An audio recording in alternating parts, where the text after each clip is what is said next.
Following a disappointing first-round collapse at the U.S. Open, Rory McIlroy made the decision to avoid speaking to the media. With high hopes for a high-scoring major, the 125th U.S. Open at Oakmont got underway Thursday. Several well-known players faltered while J.J. Spaun, who lost to McIlroy in a 3-hole playoff at the Players, jumped out to a 4-under-par lead. At Pinehurst No. 2, McIlroy and Bryson DeChambeau fought for the U.S. Open title in 2024, with the American winning in spectacular fashion. Frustrated, the Northern Irishman left quickly, and a year later, history was somewhat repeated. The owner of the Philadelphia Eagles donates $50 million in the midst of RFK Jr.'s contentious political scheme. Following his sick-of-it admission that McIlroy finished the clubhouse at 4 overs and decided to once again shun media attention, Kelsey Plum is prepared to take a punishment to draw attention to a WNBA issue.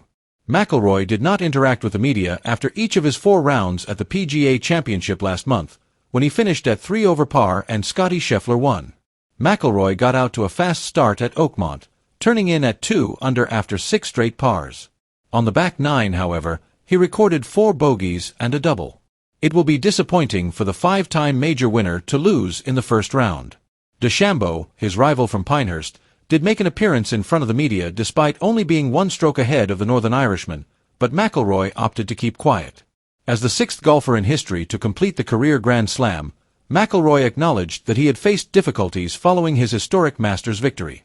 He emphasized the importance of putting his emotional victory at Augusta on hold in order to recover for future competitions, such as Oakmont.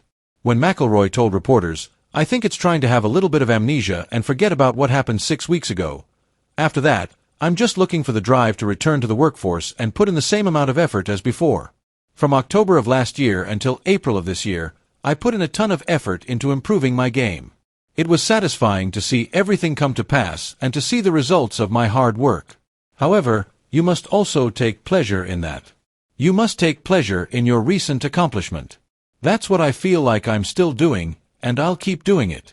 At some point, you have to realize that there's a little bit more golf left to play this season, here, Portrush, Ryder Cup, so those are obviously the 3 big things that I'm sort of looking at for the rest of the year. But I think weeks like Quail Hollow or even weeks like last week, it makes it easier to reset in some way, to be like, okay, I sort of need to get my stuff together here and get back to the process and sort of what I'd been doing for that 7 months from October last year until April this year." He went on, "I believe I should be given some time to unwind after working for a particular objective for about 10.5 years. However, I can't unwind here at Oakmont this week." McIlroy, who is now at 4 over, isn't in the mood to relax because he wants to move up the leaderboard and guarantee his place for the U.S. Open weekend on Friday.